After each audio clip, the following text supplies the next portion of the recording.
Hey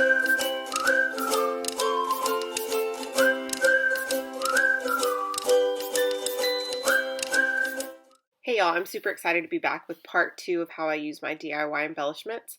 I'll be sharing a memory planning video first. So basically it's like my substitute for Project Life. And then the second part of this particular video is going to be a traveler's notebook, a regular one. So in my first video, so part 1, I guess, in my first video I did a ringed traveler's notebook. So you can use some like bulkier embellishments in that. And then I also did a 12 by 12, which you can also use some bulky embellishments.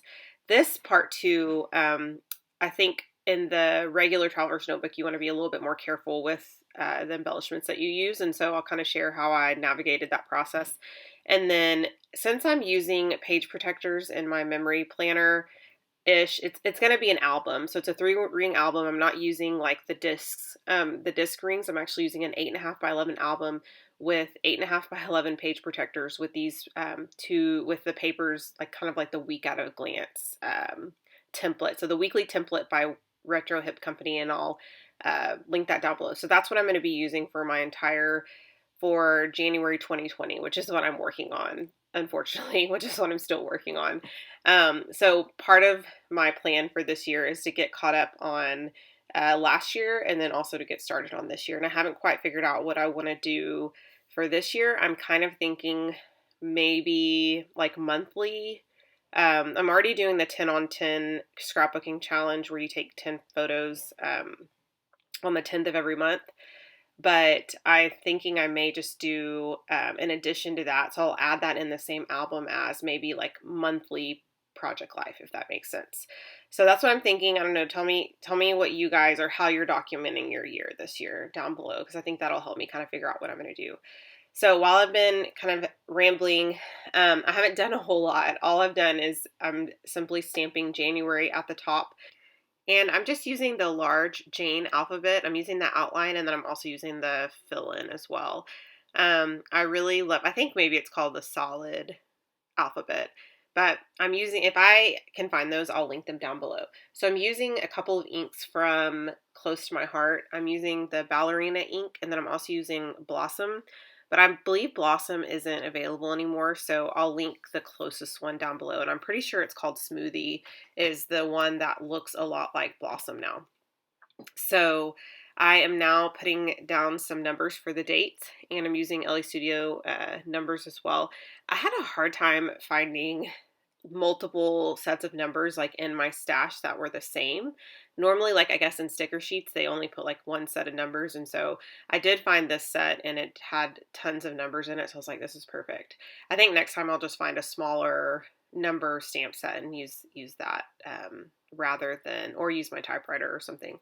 So now I'm going to get started on the embellishing / kind of figuring out where I want my photos. So I do try to arrange my photos mostly in order, but I'm not like too particular with putting them right on the perfect date. So like, for instance, I have 2 of the same photos of my son and my daughter together, and they're just going to go side by side instead of like vertically. I think I took them on a Saturday, and I'm pretty sure I like kind of lay them over Friday and Saturday. So I'm going to go ahead and start adhering some stuff down so that I can start adding my DIY embellishments.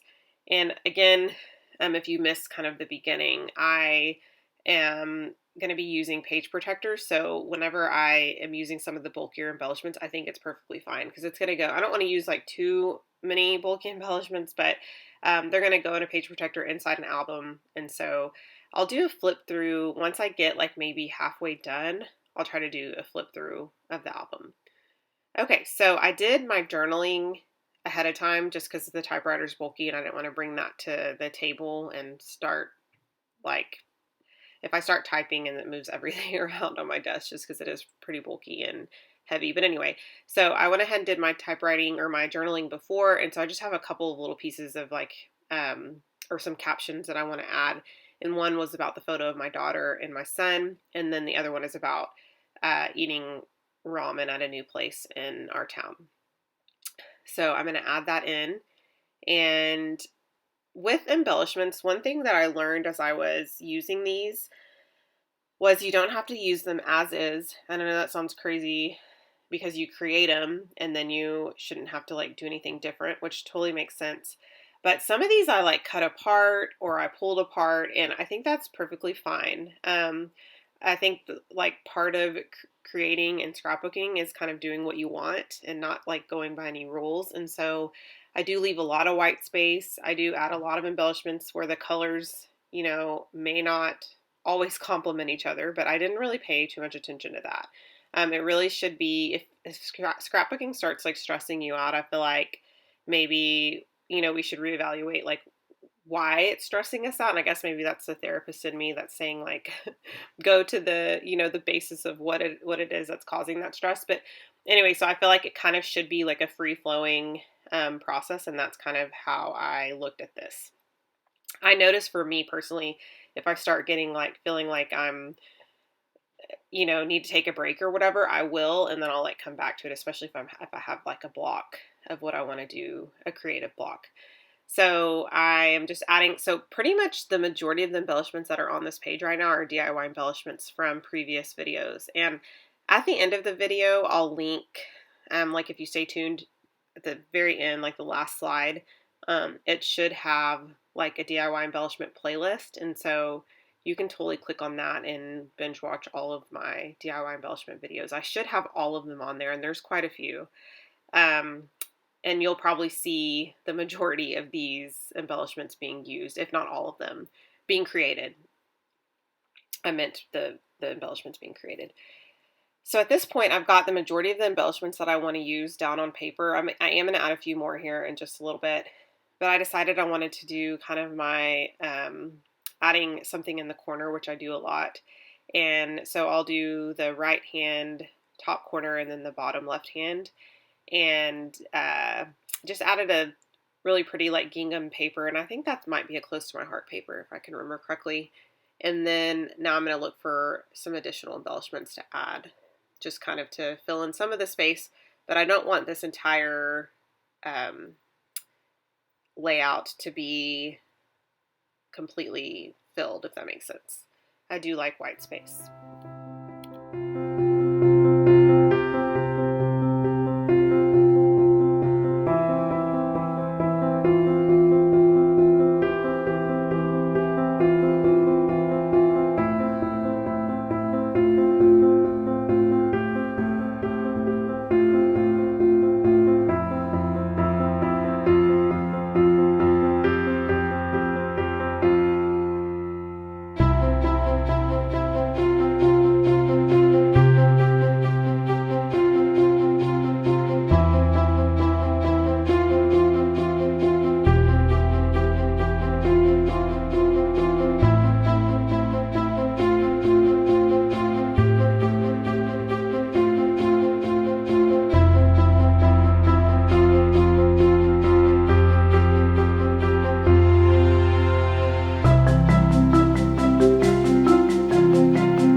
Okay, so at this point, I am deciding that I want to do a little bit of stamping, but not a whole lot. So I took that same ballerina ink and one stamp set by LA Studio that has just a bunch of like a variety of sentiments and words on it that would work perfect in like a planner or like weekly process video, project life, whatever. So I just took a few of the stamps. I think I took one that said currently and like favorite, and then maybe the one that had the days of the weeks, and I just simply stamped those 3 items. And then I think I'm going to go ahead and complete that one. I'm going to have some still photos at the end, so stay tuned for that. I'm going to move on to my traveler's notebook. This is a traveler's notebook from Studio Calico that I got in the grab bag, and I shared this in a haul recently. And at this point, I know I want to scrapbook with a photo of my son eating an Oreo. I think that was his first time eating an Oreo, if I can remember correctly. He was still pretty little. and I am looking for, so I have a lot of pink stuff, and sometimes it doesn't really matter to me. I'll just kind of use whatever I have. And I have like my feminine stuff, and then I have my stuff that's a little bit more neutral. And this time I really wanted to choose some things that were a little bit more neutral to scrap this photo, because I really love the simplicity of the Traveler's Notebook by Studio Calico, which a lot of their stuff has like, grid background with something really like a really simple design. And so I decided to kind of play off of that. So I chose a manila tag, and I'll link those down below, also with kind of just a torn piece of scrap paper with a little bit of a blue touch to it. And then I'm now looking for some embellishments to use. So I decided that I really loved a couple of these. I want to say this might have been like a circular embellishment video, if I can remember correctly. And so a couple of those I am deciding that I do want to use, but I do change some stuff around. So I'll put this one that has EXO on it, and it has like it has like 3 or 4 layers on it. And then the other one that says Loving You, I really love, but I decided I didn't like the placement. So you'll see what I do with that here in just a little bit. So I'm going to set that to the side, I think, for right now. I think I even play around with it in the corner. And one thing I just really want the eye to move around the page. And so at this point, I'm trying to decide where I want to place some of the things on the right hand side. And you'll notice like, I don't normally put my photo in the middle of one side. I normally try to put it to almost as if I'm scrapbooking a 12 by 12, layout, if that makes sense. I kind of have the same mindset and concept. So I decided to cut that embellishment apart, which is what I was talking about earlier with you don't have to use the embellishments as is. They're still DIY embellishments if you cut them apart and use them in different ways. And I actually do that, I think, a couple of times in this video. So there's one time where I did cut it apart and I didn't use it as is. And then I will share another time where I do that. And so I am still I have my embellishments to the side, just kind of if I want to choose some out of there. And then I'm looking for some other textures. So I pull this cork piece that says, I think it says this is my favorite. And then now I'm looking to maybe put something at the top. Like I thought maybe I wanted a title and potentially I was going to stamp it. And then at this point I'm like, well, maybe I should just add another embellishment on top. And I decided I didn't like that either. So I did away with that. And so I'm looking through this bin of puffy stickers to see if there's anything I really like. And I just pull a couple things that are potentials and I set them to the side. So I don't actually like pull it. So I do this a lot. Like if I'm thinking, I think ahead sorta, and I set things aside. And if I use them, I use them. If I don't, that's fine too. I pulled these Studio Calico Alpha stickers, and I'm going to spell out Oreo Love, I believe. And then that'll kind of help guide, especially because I didn't do any journaling, so that'll help guide like what this is about. And so I guess I should have said that it was his first time trying an Oreo, which would have made sense, but I can always go back and add that. I'm using this puffy sticker called what am I saying? I'm using this puffy sticker that says currently, and that's from an LA Studio collection. It may have been in one of the kits, the monthly kits that they send out. And so it's been a while since that kit has come out. And then I also cut up that other embellishment that it was a tag and it said, I like you. But then underneath that, it had a different, I can't remember what it said. I could probably look and see. Oh, it said limited edition. So I cut that part off because it had a little bit of a washi strip, which I liked that detail. And then I put an arrow underneath. And the last thing I'm going to do is add a white sticker, which I love that like dimensional white on top of white. I'm going to add that at the very end. And here are my still photos. You're going to see a few photos of the first process, and then you're going to see a few photos of the second one. I hope you guys enjoyed this process video. Let me know if you did by giving me a thumbs up and if you want to see more. And I will talk to you guys very soon. Bye.